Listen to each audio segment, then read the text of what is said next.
So the 24-hour economy has been launched today, and we're going to have a conversation about that with Haruna Iddrisu. You know, he is a education minister, and I'm delighted that he's going to join me so that we can unpack the 24-hour economy policy, which was launched today. We'll focus fundamentally on that. But of course, we'll talk about education also. It's been 176 days since the NDC won power and were sworn in. So it's been quite some time. And this is the flagship policy of all policies. And they've launched quite a bit over the last few months, over the last 176 days. But we've all been waiting for today when the 24-hour economy will be launched. It has been launched. We've been reading through that document.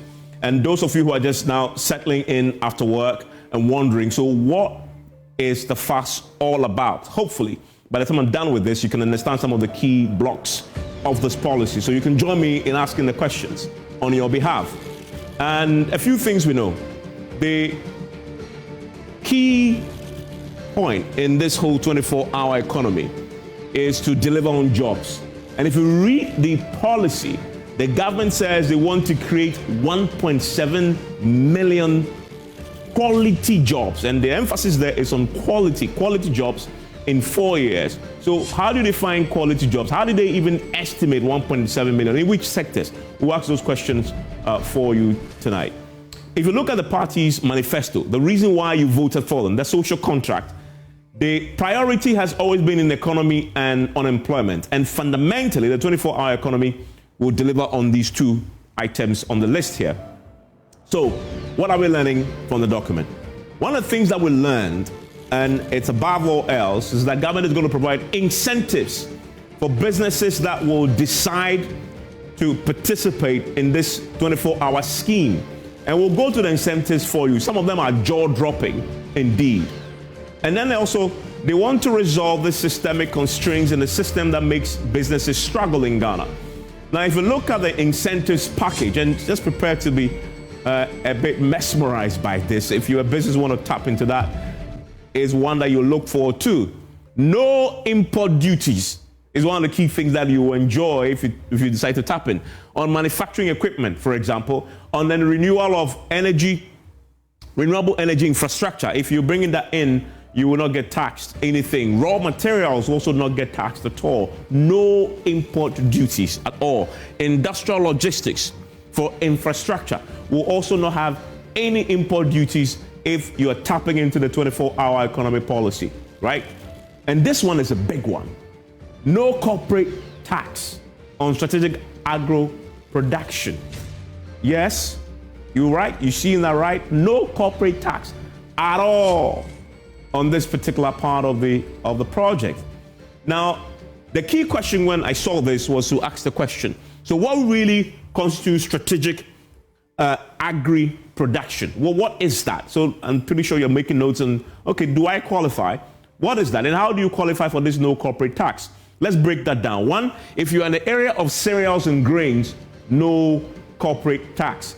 If you are in the area of vegetables, no corporate tax. Oil seeds, roots, and tubers. If you are in the area of animal protein, no corporate tax. Also in sugars. So government is providing that incentive there. But here is another part of this that I was looking at it, and I'm looking at our own business here and multimedia, right? Because again, if you run two shifts, as far as the corporate income tax is concerned, you get a rebate. If you run two shifts, you get a 25% rebate. Two shifts. And for us here at multimedia, we already qualify because we have two shifts already running. I am on the afternoon shift, although I come in the morning slightly, but I am expected to get 25% rebate, two shifts. If you run three shifts, you get 50% rebate. I mean, as far as the corporate income tax, this could be huge on the pocket, huge savings. But there's a big question here. There's a question of opportunity cost. Once you're giving the 25% and 50% away to three shifts and two shifts, you are leaving a big hole. How do you fill that hole? Is a big fundamental question. The government seems to have a plan. We'll interrogate that. You think the policy is done with incentives? It's not at all. Because if you're doing the business under this, you have targeted VAT exemptions too that you will enjoy. You have time of use electricity tariffs. And I like this one because if you are operating between 10 p.m. and 6 a.m. right now, I'm going to be operating because the lights are on, the TV is on, the cameras are on. So we are operating definitely. And you know, since we extended the time for PM Express, we operate way after 10 to 10:30. Once we hit the 10 mark and beyond, the tariffs will drop for us. So the ACs here, all these high consuming lights that we have here, the tariffs will drop under the 24-hour policy.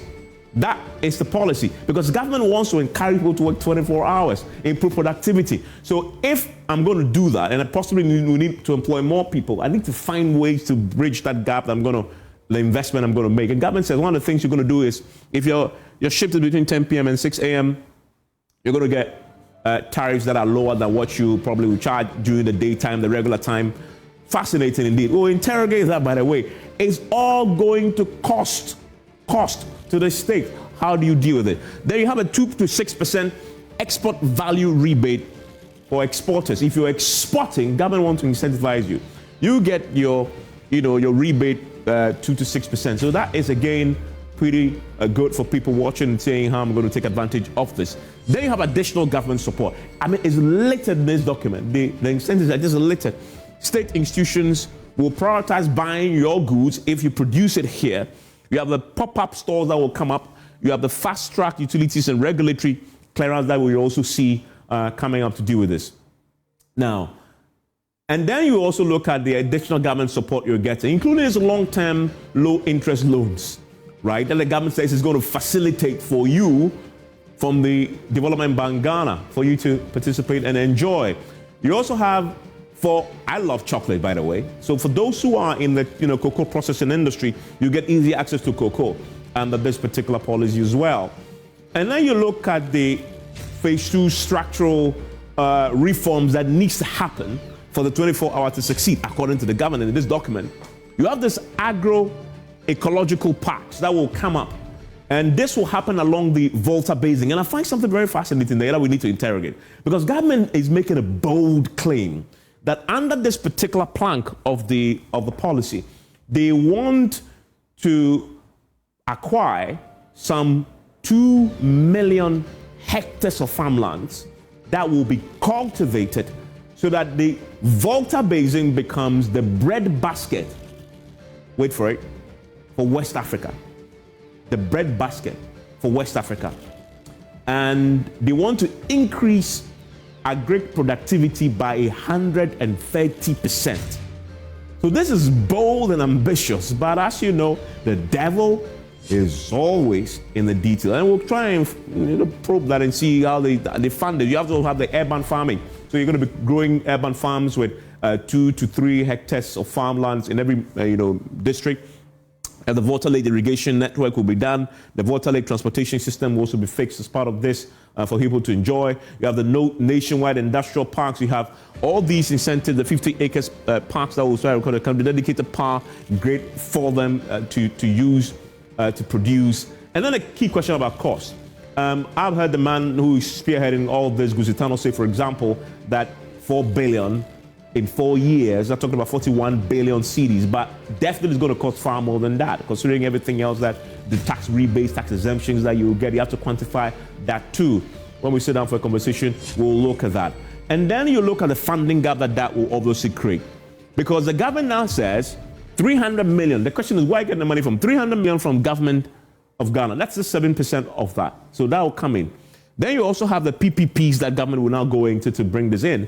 And then you have 148 million that finance minister has told us that will come from the Digital Assembly Common Fund, all to try and fund it. This will not be enough. So private sector will have to participate and find some of the funds in, because one of the things I also read in this is suggesting that for the small and medium scale enterprises, government is going to facilitate some $1 billion for them through banks and in private equity funds. Then that really is fascinating, right? Patient capital. Government is going to facilitate for them. But here's the thing. Once you're doing your corporate tax revenue incentives, you're doing your import duties incentives, you're doing your export duties incentives, you're going to have this huge red arrow pointing downwards. You need to find a way to make up for the money that you will lose by providing the incentives. Government says they have a plan to do this. What are they going to do instead to fix this? One of the things they will do, they say, they're going to impose a 2.5% import levy. On a few items, government says they believe we can produce locally, right? One of them is processed food. So if processed food we can produce locally, we are incentivizing local producers to do this. You don't have to import it. But if you decide to import it, they're going to charge you 2.5% more. Cosmetics also. The bleaching that we've done investigations into this. Government says they want to tackle that. So 2.5% will come there. Pharmaceuticals. We want to empower the pharmaceutical industry in Ghana to produce pharmaceuticals locally, right? So again, if you decide to bring pharmaceuticals into the country, especially those that we can manufacture here, government will impose 2.5% on that for you. Plastic household goods, and that goes to the environment. So we are going to impose a 2.5% tax import levy if you import plastic household goods. Because we can manufacture plastics here. We have the rubber plantation across the country. Cement. You have the Jetta Cement and others locally, local industries producing cement, right? So if you want to import cement in the country, government says I'll impose 2.5% on that so that I can encourage the local guy to be competitive. His will be cheaper. When I go to build my dream home, I will go there because his is cheaper. But the government makes some money on top of that. Second-hand clothes also. Again, making it punitive for us to bring that into the country. And then sanitary pads and diapers. But that I find interesting because government says I want to empower local producers to go in there and produce what we need locally so we can stop importing. So the point government is making in this document is that they're going to have a hole, and they admit that. But they're hoping that it will raise enough money from here by imposing this 2.5% levy to make up for the shortfall. But again, easier said than done. Is that going to be enough? Again, we'll interrogate when we sit down for a conversation. And then you look at the few next steps. You want to go to Parliament and pass this 24-hour economy authority. And I find this one fascinating because the president, when he launched this today, said that this authority will answer to him directly. I believe he says he will chair it, and that it will be binding on successive government. Even if the MPP wins, this authority will be there and they'll have to answer to whoever is the president at the time. But we know how Ghana operates with these matters, right? And the key question then is, how is the NDC administration getting the buy-in of the MPP in opposition? Because we know in this country, it's only NDC and MPP who govern as a one time or the other, right? So how are they getting the buy-in? So when that eventuality comes about, the MPP feels that they can tweak this, but they will maintain it in its essence. So that is the key question for us. Then they also want to amend the relevant laws to enable the reforms that will happen. And a lot of the tax laws will have to be reformed to make room for the incentives because they want to make it easier. So you don't have to apply and get Parliament to get in. They want to make it so easy so that it's automatic. You earn it based on a set criteria to get your tax incentive. The pilot with 50 firms will start. So this is something they plan. 50 firms will come in. But we know something about 1D, 1F, and we have to learn from our history, right? A recent history. We spent 541 million, according to the budget of 2024, on 1D, 1F, also to industrialize. We know that has been scrapped now. That policy has been scrapped. So it begs the question, have we learned any lessons from here that we can apply to the 24-hour economy so these mistakes are not made, but also whoever wins the next government keeps this policy going if indeed it delivers on the high expectations that the government has for it, right? My guest is joining me. He is the Education Minister, Haruna Iddrisu. We're going to unpack all this with him to understand this policy. That's him seated there here in the studio. And I've already said, as I went through this for you, that part of the things they propose, I believe multimedia will qualify. I mean, because we're running 3 ships already. We're running 3 ships already. And he's going to enjoy my AC and my lights. But once this kicks in fully, I'm going to send a proposal to him that we want to join so that we can get the 25% rebate on, and then also the electricity after 10 p.m. to 6 a.m. We can get low tariffs there for ourselves. So this is something that we'll interrogate and see how it benefits everybody else, but also answer the key questions about funding, how you're getting it, about how you're making it sustainable over time, and also making it more inclusive across political lines. My guest after this. Stay with us, your PM Express. My guest in the studio is Haruna Iddrisu. He is the Education Minister. We're talking primarily about the 24-hour economy, of course, but there's a heavy dose of a role that the education is supposed to play in there, so we'll ask him that. But as you know, PMS is always brought to you by Syntax Tanks. It is strong, it is tough, Academic Times, and Pepsodent Cavity Fighter Toothpaste. Thank you very much, Haruna Iddrisu, for your time on the show. Thank you very much, Evans. Always a pleasure. I know you've been avoiding coming to the studio to do a media interview. Not at all. So great to have you. My pleasure. And I need to ask you, because it's been, 4 months since you became a substantive education minister? Yeah, I should think so. Okay. I've been at the Ministry of Education following the President's nomination and Parliament's approval to oversee Ghana's education sector that holds the key to the future development of our country. If we get it right with investment in education, then we can secure a good future which assures citizens of quality livelihood. You can build careers out of it and make meaningful contribution to the social and economic development of our country. And it's established that education holds a key to ameliorating poverty and empowering and improving human development generally. Ghana's educational sector is still a challenge with some, call it enormous problems. We still have dilapidated infrastructure. I was reading about Joy FM and the fact that a cement block was being used as a classroom somewhere in the Western North region. As you expose that, you remind me and the President of the urgent need to respond to the infrastructure requirement of our educational institutions from basic through secondary to tertiary education.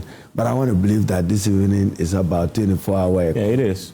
That is what it is. Asked to come in. So let's talk about that, but still on education.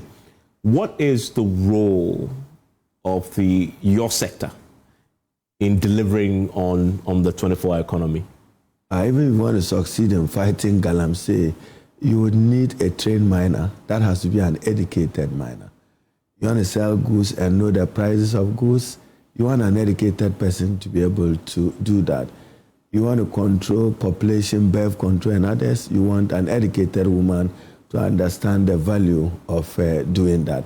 So education, as I said, is the bedrock of development. Today we had rare opportunity of President John Dramani Mahama launching one of his major flagship. And as he himself described it, from policy or from slogan to action, 24-hour plus initiative of the President.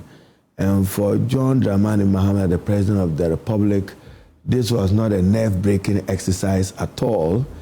He launched the 24-hour policy and the accelerated export development initiative of his government and shared with the Ghanaian people that this has been in his thinking and contemplation in the last 4 or more years. He's thought about it whilst being out of government as President of the Republic, and expedited by the circumstance of our country that we still spend huge amounts of money on imports, about 3 billion on rice imports, 3.4 billion on grains, cereal grains, frozen poultry 2.6 billion, sugar 2.4 billion.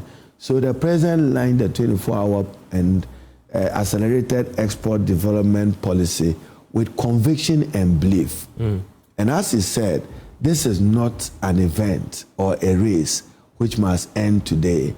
And for me, what I deducted from the President's launch of this twin initiative, 24-hour economy, accelerated export, it means that the President wants to respond to a national need.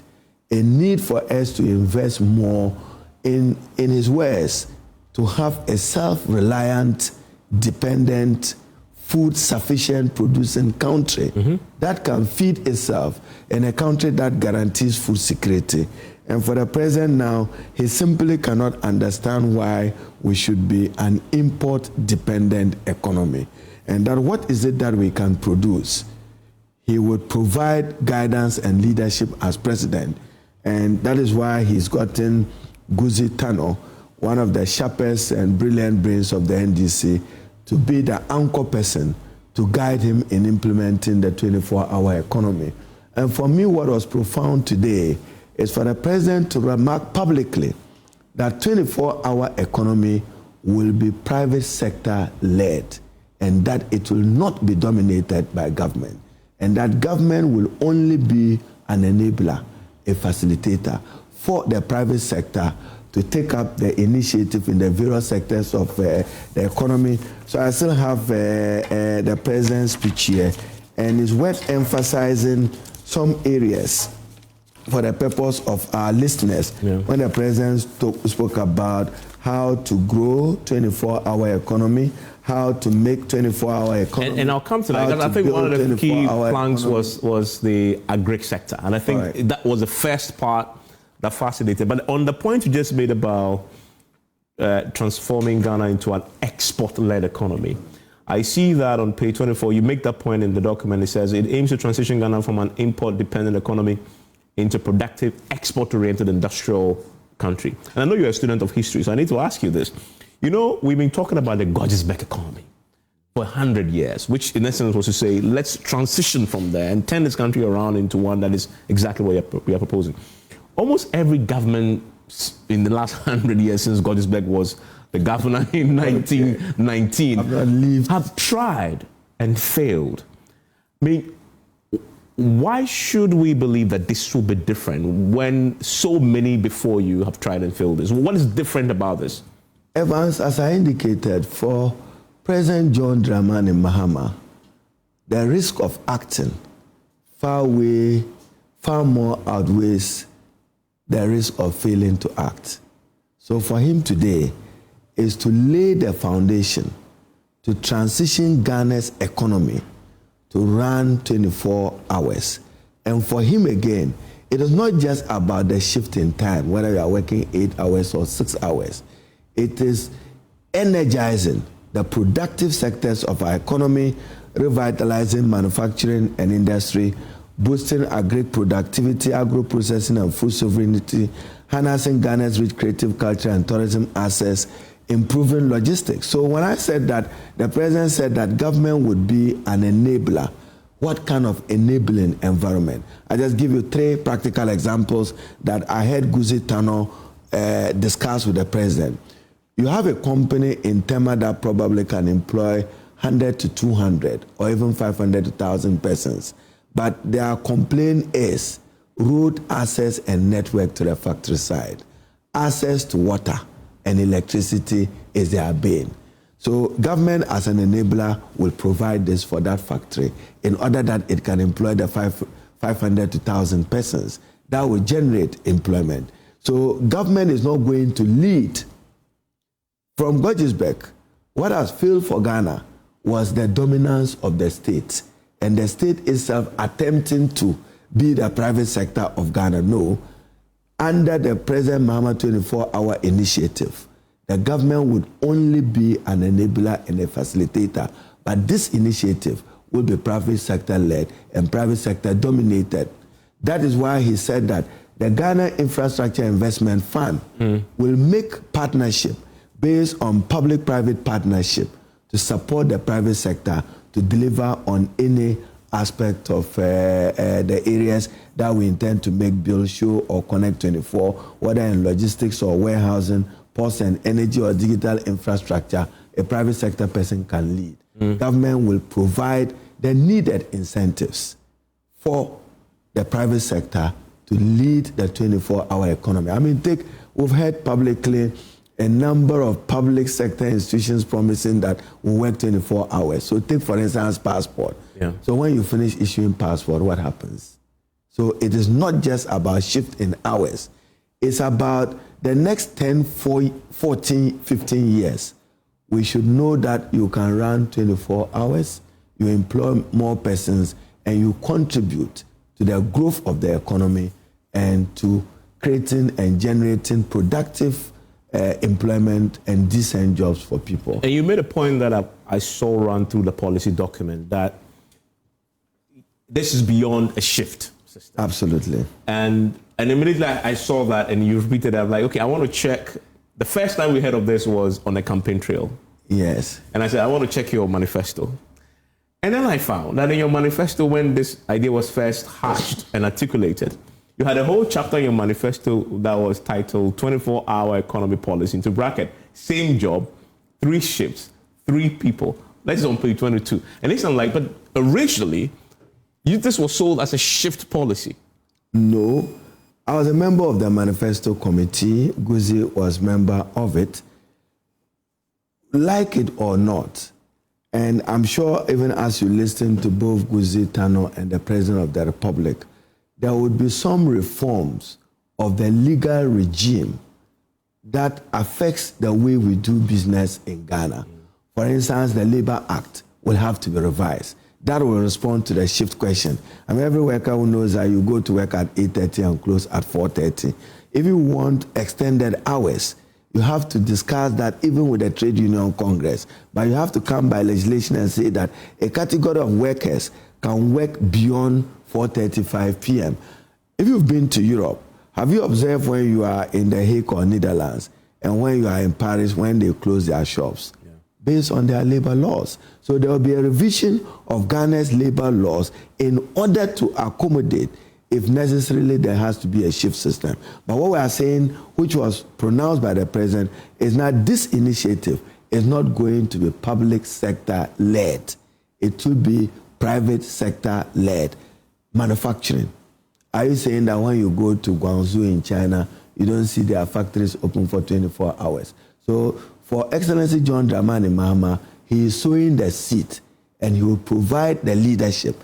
Now, Guzi Tano chairs what you call an interministerial committee, which has a Minister for Finance, Minister for Agriculture, Minister for Trade and Industry, Minister for Fisheries, Minister for Transport. So Guzi Tano represents the President to guide how policy synergy from all these sectors of the economy will contribute to the operationalization of the 24-hour economy. And when you talk about its operationalization, one, fundamental will be a legal framework. I've heard people question the Honorable Minister for Finance, even in Parliament, that how much money did you allocate for 24-hour economy? It is not even a legal creation yet. What would be your justification? It is still a policy blueprint. It could be funded from the office of the President, but we are guided by experience that the 24-hour economy, as was noted by Guzi Tano, will become a statutory authority, 24-hour authority. Yeah. Embedded in their legislation will be the strategic incentives you just spoke about. And then overall, apart from the authority itself, the Ghana Investment Promotion Center Act will be revised, the GIPC Act, so that strategic incentives will become integral to the implementation of the 24-hour economy. And I just give you this practical example. Take Japan Textiles or Akusumbo Textiles. Open it up. Say that any Ghanaian or foreign investor who can run this textile company, come and run it on 24-hour economy. President John Dramani Mahama and the NDC government will give you the needed incentives to do that. There will be water, there will be electricity, or simply put, there will be the enabling environment. That is possible. And when they begin producing textiles, it will contribute to employment and it will reduce your import bill on the textiles you import into the country. Made in Ghana and wear Ghanaian. That will become an important part of it. So there will be the operationalization of it, which will be by legislation. Establish it as a statutory authority, indicate its source of funding. For instance, the Ghana Infrastructure Fund, I heard you discuss as prelude to this discussion, 2.5% import levy as a prohibition. No country can develop relying on import. And the president said that we have the capacity as a country to produce. If you want me to, let me paraphrase him rightly. He said that why are we only experts in producing and exporting raw materials? And we are the same people who now import it costly and pay for it. So we export the raw materials and then import the finished goods. That is his concern. So it's been years of thinking, years of reflections. He thinks that this is the time for the country to embrace it. Yeah. And he didn't say that it must be achieved within a day or within 4 years. Since you mentioned the authority and the legal framework behind it, and you are in Parliament, you are a leader of the minority side, but one of the most experienced. Have you discussed yet when this is going to come to Parliament for consideration? We expect that a number of bills should be gazetted between now and the 8th of July, which should include the 24-Hour Economy Authority Bill, the Scholarship Authority Bill, Interstate Succession Bill, the revision of the University for Development Studies Bill, and a number of policies that are coming up. It's just for Cabinet to look at this, but those that I've just read have all been cleared by Parliament for laying in Parliament. It's for the Attorney General together with the Minister for Finance and then Guzi Tano at the 24-hour Secretariat to agree on aspects of it in order to get it right before it's laid. I mean, now that you mentioned the reason, the President today explained the reason why the authority is important, because that authority will answer to the President. And this is not John Mahama per se, whoever occupies that office. So I get him saying, I want this to be a sustainable policy that will outlast my tenure as president. In fact, in the preamble that he drafted to the policy document, he said creating an export-led economy and changing the economic fundamentals is an urgent challenge that transcends NDC MPP rivalries. If this is going to come to Parliament, you need the support of the MPP to have it passed as a consensus. At least they will be government in waiting and then they can continue this. So how exactly have you ensured the buy-in of the opposition? I think that the president didn't just launch the 24-hour economy. He engaged with the stakeholders, major stakeholders, understanding my 24-hour economy. He met with exporters, met with traders, met with Guta, and met with organized labor in order to get their buy-in. What about your colleagues in Parliament representing the opposition? No, they will be engaged as soon as the bill is laid. The minister who will be responsible to the 24-hour economy will explain the policy principles driving the legislation. And I've heard the minority leader himself ask that, where is the 24-hour economy bill? It will be answered in the next couple of days. A bill will be laid before Parliament. The thinking in government was whether to create it as a quasi-limited liability company or an authority. The president rightfully guided that it should be statutory so that it's answerable as part of his accountability drive to Parliament. Then there will be transparency in how the 24-hour economy will raise funding and then report back to Parliament on the utilization of the funding. You cannot do better than to have the kind of reporting structures that is normally embedded in legislation. I'll give you this example, Evans, and I agree with your interrogation. For instance, from Gajisbeck, take the gentleman producing processed pineapple juice in Ghana, Blue Skies. Yeah. Are we saying that we cannot develop 1 or 2 Ghanaians to do what Blue Skies is doing? Are we saying we cannot do that? I will protect corporate reputation. Government got some money distributed between 59 million, 44 million, 29 million, 50 million, 36 million, 34 million, 92 million by the previous government. This was money given to private sector companies to contribute to our economic growth. We need to examine that. How many of them are operational today? Well, is this a 1D, 1F? No, I'll share. This is general. This was from Ghana Exim. Okay. And Ghana Exim at the time got 1.1 billion distributed to Ghanaian private sector. I'm saying that, and that's the belief of the president, let's have winners. Just get 2 or 3 committed Ghanaian entrepreneurs, develop their capacity, and they should be able to create employment. That is what we are looking at. Then the agricultural sector. You mentioned irrigation. It holds key to the future agricultural development of the country. So under a 24-hour economy, the president is looking at the Volta Basin and also looking at the opportunity that it offers.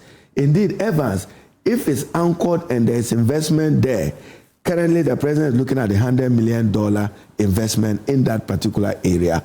You know that it will open us up to Bupe. Then Bupe can become another inland port for Ghana. It is cheaper to get goods from Akusumbo to Bupe than to get it from Kumasi through Techima, Kintampo, and Suta. Was it? That's what the president said, that about 80% of the transport costs will be reduced. So 24-hour economy, not a 100-meter event of a race. And since you talked about agriculture, I want to stay there for a while because I look at the document and I believe it is an anchor around which you build a lot of the other modules. And the ambition, and this is a very bold one, is to make the Volta Basin you just referred to as the bread basket of West Africa, not Ghana, West Africa, by cultivating, quote, over 2 million hectares of arable land. Mr. Iddrisu, this is really, really ambitious. I mean, first of all, how do you even fund this? We will fund it. Government will provide an initial $300 million, and the Ghana Infrastructure Investment Fund has resources. Part of it will also be to have anchor partnership with the private sector. It is very possible. The president also made an appeal to foreign direct investment in that particular area, and in irrigation development is very, very possible. I think that they've divided the program into about 50 separate commercial, institutional, and social projects, and they are getting concept notes for the first 20. And when that is done, I'm sure Guzi Tano, on behalf of the president, will engage the Ghanaian people. The Volta Economic Corridor will be supported with the Ghana Investment Infrastructure Fund, the VRA, the Ministry of Energy, and the Green Transition. Then there will be incentive packages, and there are proposals to the Minister for Finance to get the GIPC Act revised. So that will also be gazetted shortly and then laid before Parliament. What is significant in the revision of the GIPC Act is small, medium enterprises, and advancing what you described earlier in your prelude, long-term, low-interest loans to the private sector. The economic headwind have always been access to credit and the cost of credit. So for me, my joy was the president saying that I'm reigniting the vision and dream of Osagyefo Dr. Kwame Nkrumah. If you read the Gorgeous Bed Plan, you would also appreciate what the thought of Osagyefo was in terms of the industrialization of Ghana. He did his best. What successive government did was to come and be selling Dr. Kwame Nkrumah assets instead of adding to what he probably did in laying the foundation for the industrialization of the country, whether it was the Abuasu glass factory or the meat factory in Palugu.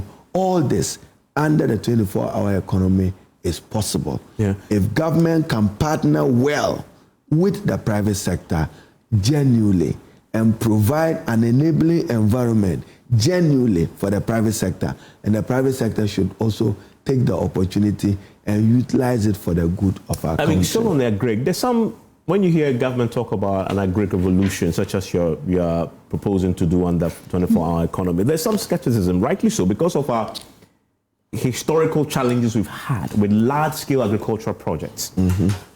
Planting for food and jobs. We know what happened to it. How much was invested in what happened to it. And then we also had the Savannah Accelerated Development Authority, SADA, that also primarily invested a lot in Agric in the northern sector of the country. We also saw what happened to it. How is this different? How is this going to be different from Planting for Food and Jobs? We pumped a lot of money. I just talked about it. More than almost $1 billion into it, dollars into it. And we are still not food sufficient. Food inflation is still high because you're importing a lot of food into this country. But at least inflation came down. It's come down to testing, I mean, which is thanks to John Mahama and Atu Forcing. But we are managing the economy better than our challenges in the past. Businesses are quite happy. We haven't done well in there when we're doing large-scale agri projects. And how is this going to be different? The difference with this is that in many of those instances you have mentioned, the state still wanted to be the farmer. That's wrong. Invest in the farmer, provide an enabling environment for the farmer, and let the farmer lead as a private sector person. So the incentives will go to the private sector, and the enabling environment will go to the support of the private sector. I agree with you. Take Ejura. You just take Ejura. It's enough to produce all we need by way of food. You take the Brown Half region. I have repeatedly said that if you want poultry development in Ghana, dedicated to the Brown Half region, give them the needed incentives and support. They'll do it for you. Cashew and its processing, leave it for them. If you want cattle rearing or you want to go into the meat factory, you can dedicate it to Zwarungu in the Upper East region where there was a meat factory. But I agree with you, we failed. This is not an overambitious initiative of the John Mahama government. It is a product of years of contemplation and accepting that in the past, what did not work for us must be avoided, and what can work for us must be our guide. That is why he just didn't say that 24-hour economy, I've launched it, it is today. No. You have the Volta Basin. We expect that the Bank of Ghana, the Development Bank, the Ghana Exim Bank, the Venture Capital Trust will all contribute into value chain lending scheme. And the value chain is very important. Take, for instance, education, sanitary pads. Why do you want to import sanitary pads when you can produce? So that's why you're going to impose 2.5% on those imports. Absolutely. So you can encourage local farmers. If it can be gotten locally, let it be procured locally. And the president have given directives to every minister to focus on local purchases, local procurement. That's why even the Procurement Act was reviewed. Now, in time past, government will give itself this money, no. Planting for food and jobs, no. I think that we do have qualified entrepreneurs in this country. What has not worked in the past is the usual bane of the country, excessive partisanship. If you are a good entrepreneur, are you a good entrepreneur under government A or government B? It shouldn't be the case. You should be a Ghanaian entrepreneur deserving of government support in so long as you can contribute to job creation and the growth of the economy. You are worthy a candidate of support of the state and of government. That is how we can succeed as a country, and that is what will anchor the 24-hour economy. So there's Aspire 24, Go 24, which is 7th and 8th in the list of the SAP programs, which will ignite the spirit of self-organization, civic responsibility among Ghanaians, not to rely too much on the failures of the past and say that nothing will happen. I've dealt with the statutory authority, which will now make Aspire 24 legislation. has significant elements of education in there, which empower people to treat the TVET and linking industry to academia. We'll come in and tell you, because that is where I guess you will lead, because you have to make sure that the education sector is well positioned to deliver on the bold goals of 24-hour economy. But there's something I need to ask you. You know, fundamentally, you want to create jobs too.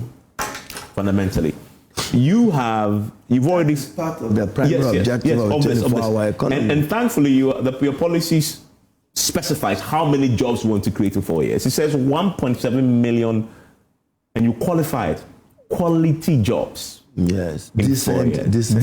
What is a quality job? What are they? When you say quality jobs, well-paying jobs, who says that farming is not profitable? It depends upon what you farm and what you export. There's a Ghanaian who is doing export of horticulturals to Germany in Frankfurt. Guess what his capacity of standing is? There was an entrepreneur who was doing very well with banana production on the road to Akusumbo. You can support a Ghanaian to do that. watermelon, banana, and others on large scale. We can support Ghanaians to be able to do that. So this has gone beyond a manifesto pledge. And for President Mahama, he's not guided by electoral considerations.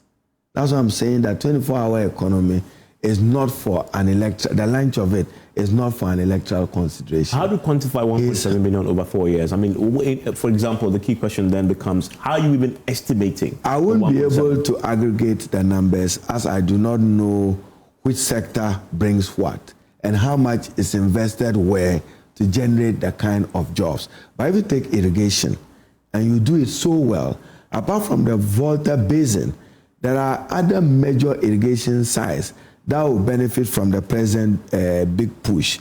You have, as I've always said, Kamba in the Upper West region, Amate and Prem in Central and Eastern region, Nasia, Bontanga in the Upper East region.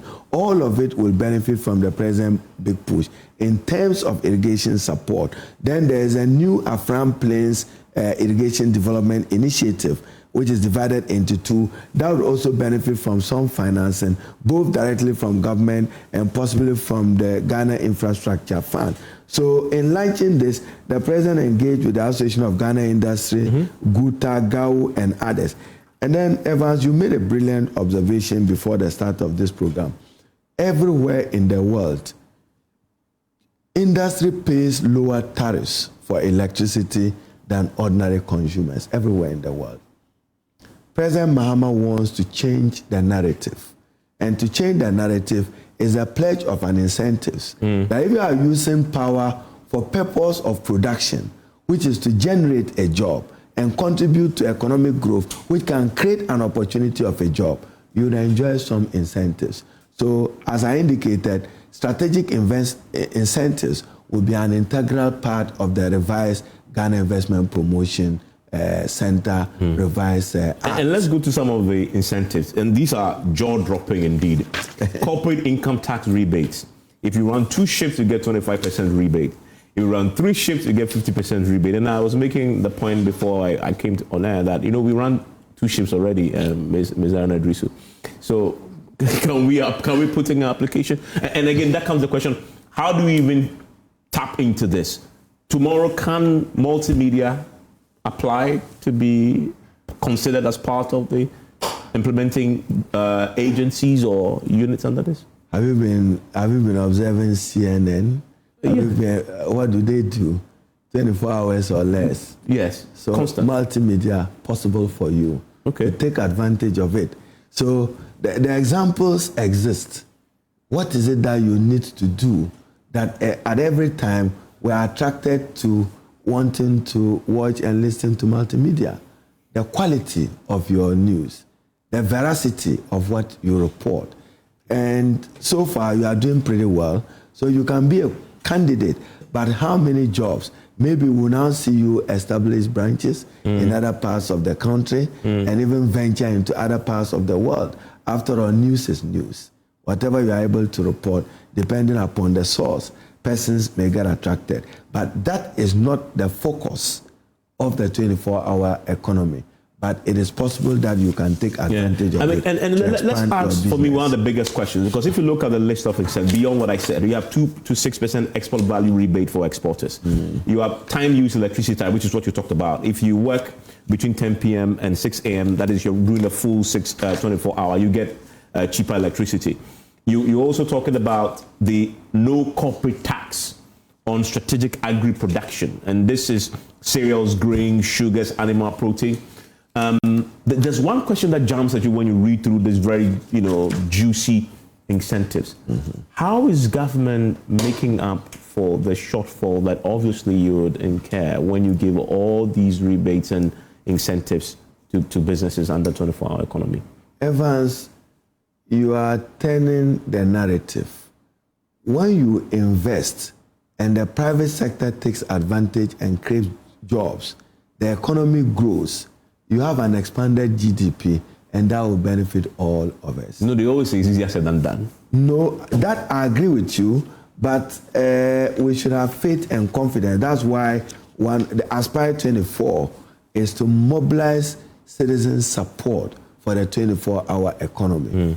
It's work elsewhere, and it can work in Ghana, and it will work in Ghana. That is the fate of President Mahama. That's why I said that he launched this policy with conviction and faith. And for him, not a nerve-driving exercise. For instance, we expect the Ghana Airport Company to implement the Tamale air cargo expansion. Okay. Now, what does that do? That's the example the president gave.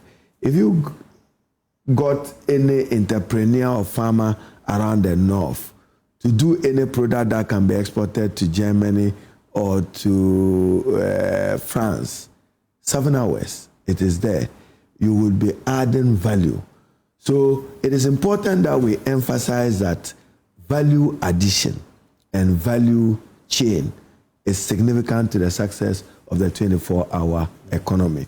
If you are producing, for instance, and I think that if you listen to the SS before the line, the Minister for Agric, Eric Opoku, brilliantly espoused that you want an industrial material. For instance, Guinness Ghana, let me use them as an example. They use cassava or millet to process it. What is wrong if they come as private sector to partner with government to support farmers to produce millet, which is their raw material, in order to be able to do more? That will allow them maybe set up another factory elsewhere outside Accra, and that will add to the growth of the Ghanaian economy. So 24-hour economy is to contribute to a productive manufacturing economy of the country, contribute to job creation, and contribute to economic opportunities for Ghanaians who are in the private sector. You know, when you were in opposition, you criticized the VAT and tax exemptions that the government sought to get your approval for in Parliament for factories under the 1D1F. 400 million. It became one of the most protracted fights in Parliament. You frustrated government to the point where they gave up until you went to elections. This was so profound because even at the time, within the MPP, there are people in MPP like Kuku Kwati and Co. who fought it, although he was the chair of the finance committee at the time. But I noticed in your plan that you are also going to be giving VAT and tax exemptions to businesses. How is this different from what you criticize under the MPP?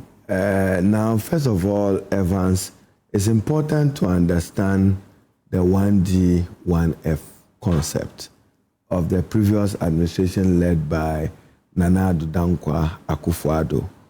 And yes, in opposition, we're very critical of them. I was at the center and at the heart of it.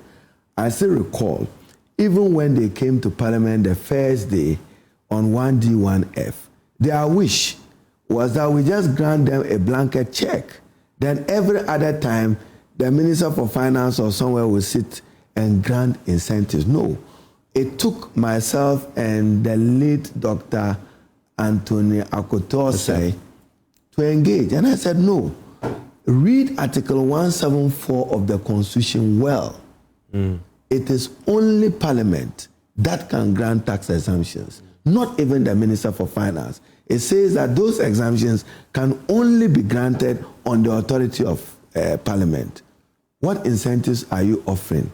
1D, 1F was reduced to rewarding cronies and friends, not entrepreneurs, not genuine private sector players. How are you going to avoid that? I have a long list here that I tried sharing with you, but as I said, I want to protect corporate reputation. Yeah. I mean, you are there and you are told that someone got $10 million to farm. If you go, there's no hoe or cutlass at the farm. Is that genuine investment in 1D, 1F? This John Dramani Mahama would not do. How exactly are you making this difference so that it doesn't become a slash fund for? No, not at all. In fact, Evans, another leg to the 24-hour economy, we haven't had time to discuss that much more thoroughly, is the Accelerated Export Development Authority. President Mahama will chair that, and together with stakeholders, whether Ghana Union of Traders, Ghana Exporters Association, they will share with him what is it that are their frustrations and what is it that government can do to reduce the cost of doing business, the cost of clearing goods associated with the business that they do. Accelerated exports. If the president invests well, you are talking of value addition. Why should we be exporting gold and not refining it?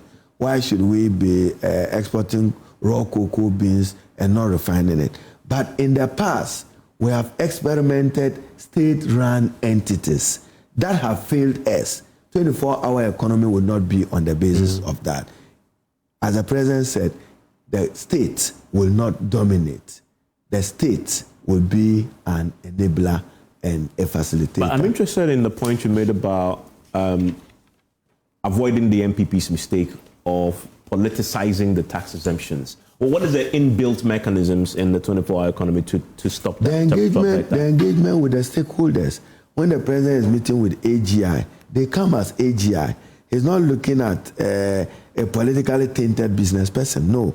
Association of Ghana Industries, what is your thought on moving the tariff regime favorable to industry than consumers? Then the AGI will guide him. He gets Ghana Union Traders Association. They say that, can you allow customs to work 24 hours? The president say, granted. We'll get them to do that, because that is what is happening in La Côte d'Ivoire. Lessons will be learned, and the mistakes of the past will be avoided. I give you that assurance. I have told my colleagues that every error committed by those of us working for President Mahama to succeed, if you do a mistake, is multiplied times 2, because it is an opportunity of a reset, of a comeback government. He cannot, and we cannot afford avoidable lapses in the running of government and in the things that we do. On that point of 1D1, the previous government spent 541 million, and they claim they have 169 factories at various levels, etc. Why wasn't... You say various levels. I thought you would have said completed. Well, so good. So strategically, no, Evans... Why didn't you build... No, Evans, let's stay here. So if you had $500 million, are you saying if you genuinely give $25 to $50 million to a proper, dedicated, genuine entrepreneur, he would not have added value to that? If you have $500 million spent and all the projects are at, in your words, various stages of completion, you are avoiding saying that wasteful. You are avoiding saying it's wasteful. It could do better. But you can you imagine what $100 million would have done to building an irrigation infrastructure that can expand? But we spend the money already. Right. Yes. So why don't you build on it? Lessons as to part learn. of the 24-hour economy. Lessons to learn. Any of them who makes a genuine case for a 24-hour economy can be considered and would be considered. This is Ghanaian. And the president will stand by it, creating opportunities for the Ghanaian. So we expect that as the Ministry of Fisheries, Aquaculture and Fisheries Economy will manage aquaculture policy, regulation and growth. Ghana Maritime Authority and Ghana Shippers Authority will regulate lake transport and port safety. The Ministry of Transport will guide multimodal transport policy and infrastructure integration across rail, roads, and air system. So there will be investment in infrastructure from the present big push to support the 24-hour economy rollout. And then also we expect the GIPC Exim Development Bank venture capital to provide the needed stimulus by way of funding to those who want to benefit from the 24-hour plus program. Yeah, and on the I see in there under Aspire 24 sub-program, it says, in the medium term, Aspire 24 will focus on mainstreaming digital intelligence training across, and I'm coming to this where you are the minister, and this is on page 31 of the policy. It says to mainstream digital intelligence training across Ghana's national TVET system, working with industry and education stakeholders. The program will develop a comprehensive skills framework and implementation roadmap and establish digital centers of excellence across upgraded TVET institutions. Tell me more. So, Evans, the answer to employability, the universities and technical universities in Ghana are producing graduates, but many of them are without jobs, fundamentally for two reasons. One, the economy not expanding enough, the private sector not doing good to be able to provide the needed jobs, state institutions not expanding, and then square pegs in round holes. We would need to reshape our education curricula. And currently, we are revising kindergarten to primary school pre-tertiary curriculum. We want to integrate ethics and integrity in the teaching.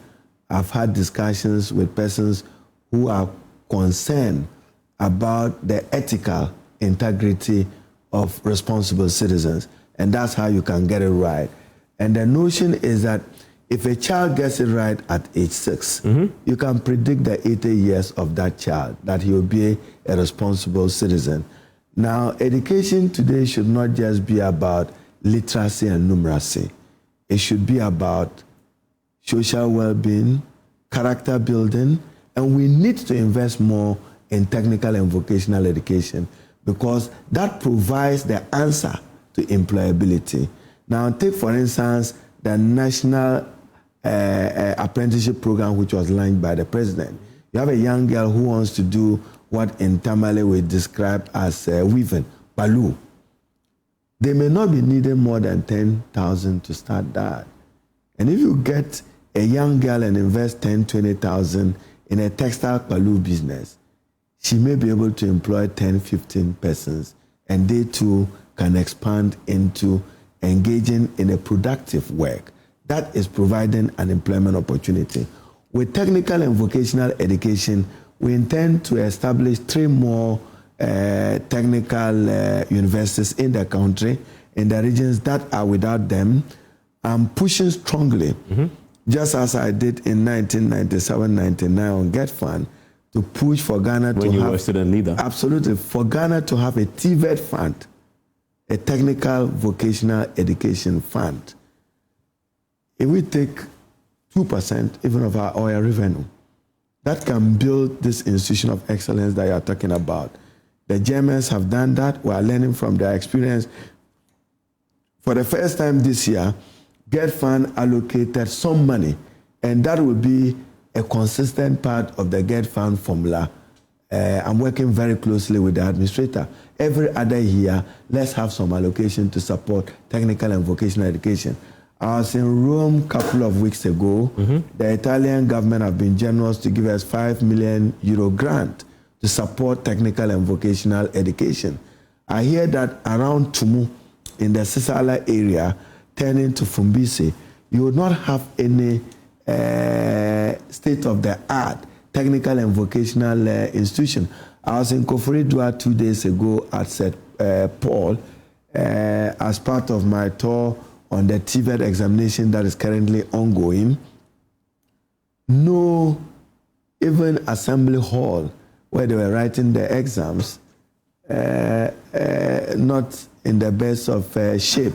So technical and vocational education is the future, and the President Mahama and the NDC government will invest more to support technical and vocational And you look at, education. this is fundamental. We're looking at establishing a new university in Kintampo, in the Bunu region, and then another in Jasikine in the Oti region. Some feasibility studies have already started, and we are seeing how we get them established. And then Bunsu, I'm looking at the phase 3 of the Korean financing, but it is my hope that this year the Bunsu University should be functional. We don't intend to abandon worthy initiative of the previous government. That will further expand access to higher education in Ghana and mean that we'll have more literate trained, skills on Ghanaians who can make meaningful contribution to our national since this is fundamentally positioned to industrialize this country, you know, the recurring complaint is that there's this disconnect and disjoint between academia and industry. So we are producing, and we are talking about 24-hour economy. You need products of the university who are coming out ready to capitalize and take advantage of all these incentives that you put in there. I know you've been there 4 months. is the education sector positioned to train the 24-hour oriented student? There will be the work and train initiative of the technical universities. Whilst you're undergoing training, you would have opportunity to work with any industry or factory to have a hands-on experience of what you are learning. We've had instances where somebody go to undertake a technical vocational education and there's no reference to practical workshop because of the lack of a workshop. I met a brilliant student from Kade who won the West Africa Exams Award in one of the sciences. And whilst I was observing the news, I got to know that the Kade Secondary Technical School does not even have a laboratory. Yet you have a genius of somebody who performed marvelously well, not just Ghana, but in West Africa. So I've taken note of that, and I'm sure I'll be giving Kade a laboratory as soon as I have some budgetary support. I'll be responding to it. I'll be visiting the school that Joy FM also highlighted, yes, where the young kids were using a block for purpose of study. We'll look at that. So there's a Volta River System Basin Economic Corridor development as part of the 24-hour economy. So Evans, give it your faith and give it your trust. Now there are key next steps. So the grand thing has happened today. Tomorrow, does it start tomorrow, or what are the timelines for us to now begin to see this translate into some reality? So government, you govern in accordance with law. The president have done what is necessary to launch a worthy policy initiative that seeks to lead the transformation of the economy of Ghana, that emphasizes job creation through private sector-led initiative in agriculture, in manufacturing, digital technology, tourism, arts, and culture. The president further promises that he will provide the needed incentives to make this work. And the president further promises that an enabling legal regime will be provided for Parliament to establish a statutory authority to be known as the 24-hour Economy Authority. Other legislations would be revised, including the GIPC Act, the Labour Act, the Export Development Act, in order that the president himself will chair the Export Development Council and stimulate investment in expanded exports that emphasizes value addition, and that the lost opportunity of the past, where Ghana only prided itself as a manufacturer or producer of raw materials, must give way to a Ghana that can refine and a Ghana that can manufacture and add value to its raw products, be it in agriculture or any other sector of the economy. The president further pledges that he would provide the guidance in providing incentives, strategic, to those who need it, whether it's water, electricity, investment through his big push, whether in road infrastructure or information and communication technology. Evans, you earlier raised this matter about AI and coding. In fact, we'll be introducing artificial intelligence and coding at the basic level of education as part of the curriculum review. Having seen the coding launch and the whole world is going digital, it's important that our children are exposed to the opportunity and will do just that. So we are looking at the concept of smart schools, and we would launch it on and invest more, as I indicated, in foundational learning. Let's talk about the government agencies and how they tap into the 24-hour economy. You know, before this launch, some agencies are taking the lead in rolling out 24-hour services. For example, DVLA, we had the passport office, etc. But in the document, I did not see any mandate on government agencies to operate 24 hours. Is it deliberate to allow agencies themselves to make a decision? Because in the words of the president, the state is to facilitate and enable. Okay. He does not expect that 24-hour economy will be anchored on the Ghanaian public sector. No. Okay. And I saw that you're going to pilot. The regulatory regime is important. In fact, there is a list of about 10 to 25 companies that will be a that pilot. The 24-hour secretariat is currently evaluating for purpose of pilot. And the idea is to pick at least one in each region of Ghana for the major launch of it. So for us, from slogan to action, the initiative of Ghana running a 24-hour economy is possible.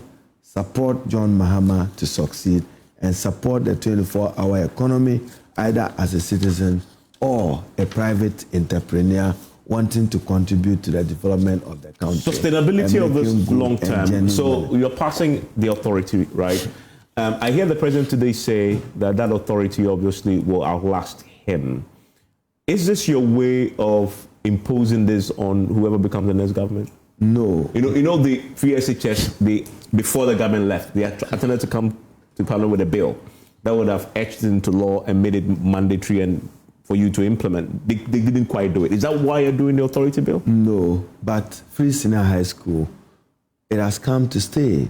We've had a National Education Review Forum to examine the state of education in Ghana, what the challenges have been. There are problems associated with the implementation of the Free Senior High School policy. No doubt about that. I mean, Evans, which school system do you have that everybody passes from this level to that level? There's no cutoff point. Admission is opened, and funding is a problem. I mean, just today, we had to release about 80 million Ghana cedis to heads of schools, child schools, in order to get food for the student. Since my assumption of office, we have invested close to 500 million Ghana cedis going directly for them to do that. I wasn't too happy with the quality of the food. I've just, in arriving here, I got a text from the child's president. He's back, he was abroad, and I'll be engaging them on the future of us sharing the responsibility of getting food in the right quantity and the right quality for the students. So financing Free Senior High School. I'm sure I'll be back some other day for us to talk about senior high school. I raised that obviously because of the approach you are, because one of the biggest criticism of any government or all our governments when it comes to continuity in policy is that the next government comes and they throw it away. But take Article 35(7) of the Constitution. It is a constitutional breach for any government to deliberately refuse to continue a project initiated by the previous government. Is a constitutional wrong. The Constitution imposes a burden. I mean, you still have Get Farm projects initiated 2012, 2016, uncompleted, unacceptable. What's the structural integrity of those projects? Yet you've invested money.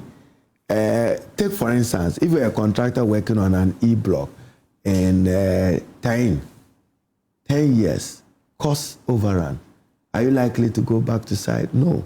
The state loses, but for the community, they want access to education through that infrastructure. We will correct all that. A number of those projects would be reviewed, re-awarded, and then we get it going. So 24-hour economy of President Mahama, not too or overly ambitious initiative. It is possible. It will not break the bank. Not at all. And I think what is important, Evans, is that we should have the National Development Plan. We should recognize what a 24-hour economy will do. Yourself haven't started reading. I'm sure by the time when you get to the last page of the document, you know why the 24-hour economy will succeed and why it must succeed. So it should be in the National Development Plan. I think so. You know, the NDPC already has a medium long-term plan. I think so. They should be in there. They should be integrated as an integral part of it. I've always questioned even the lack of manpower requirement for the country. Where's our manpower development plan? Are we looking at science, engineering, mathematics training? Are we investing more in that area? Because that is the future. You cannot rely on what we're currently doing, Many of the universities are still glued to their mission and vision statement and not identifying new niche of training. That is what you captured in the alignment between academia, industry, and work. Let's talk about, find out one last big thing, which for me is at the heart of this. Governments, the president says, and you repeated it many times here, that the government, you're not going to crowd out the private sector, but you're going to enable. But also in this document, you're going to almost compel us to buy made in Ghana. And you say government is going to be the lead there. Yeah. And I believe the education sector is one of the biggest consumers of it, because the farming that will be done at the Volta Basin, producing rice. Who buys the rice? Producing sugar.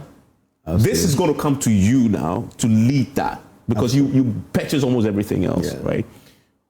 How do you plan to make that? Because it's mandating you now to buy local. And the Procurement Acts have been revised to ensure that we're in compliance with law. The president means business. And he's emphasized, I still recall when he was launching the sanitary pass initiative, which has contributed to absenteeism and drop-up of young girls, he said, Harun, make sure that all the sanitary pads are procured locally. So you're promising today on the back of 24-hour economy that the education sector, the rice, the sugar, all will be locally procured. That is what it should be. All will be locally procured. That is what it should be. The narrative must change. We should be self-reliant, self-dependent, and have faith in our capacity and ability to produce and feed ourselves as a country. That's why the agricultural subsector is significant for the success of the 24-hour You know how much you buy. You think we'll have the capacity even in 4 years under 24-hour economy to produce enough for your sector? Let's get started, or you would never get it right. Those other countries started somewhere, and we also should begin somewhere. We can produce large quantities of rice in this country to feed all the schools in this country, sufficient to produce feed ourselves. And then you also have to grow in your backyard in the schools. It's part of the policy. We will introduce school farming. We will. In fact, I am in discussion with high authority. Sometime next year, we want to launch beyond academic skills. How do you make that child a responsible child? How do you mold character? And as I indicated, it shouldn't just be about literacy and numeracy. The other, 2 days ago when I was driving to Koforidua, I saw some very young girls, I'm sure not up to, I won't be able to guess their ages, who were busily picking around. I joined them because the attraction was responsibility. They are learning at that age to be responsible. We need to encourage them. You must have an academic training that is not just about read and write.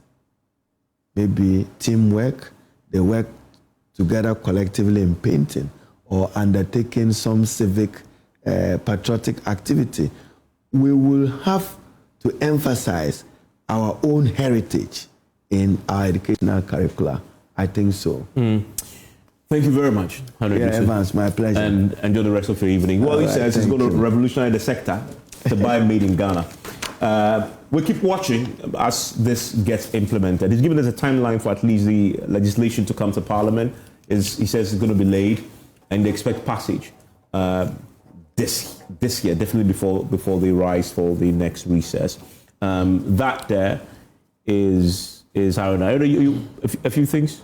No, I'm done. I should thank you and your listeners for the opportunity to attempt to explain my understanding of the 24-hour economy. I may not get it all right, but I'm sure when Guzitano have opportunity, he will be able to elucidate more. I decided with Honorable Setekwe that we should share this opportunity to guide this process and to get it right. I believe that the Ghana Infrastructure Investment Fund can do more. And that is Haruna Iddrisu, Education Minister. Enjoy the rest of your evening.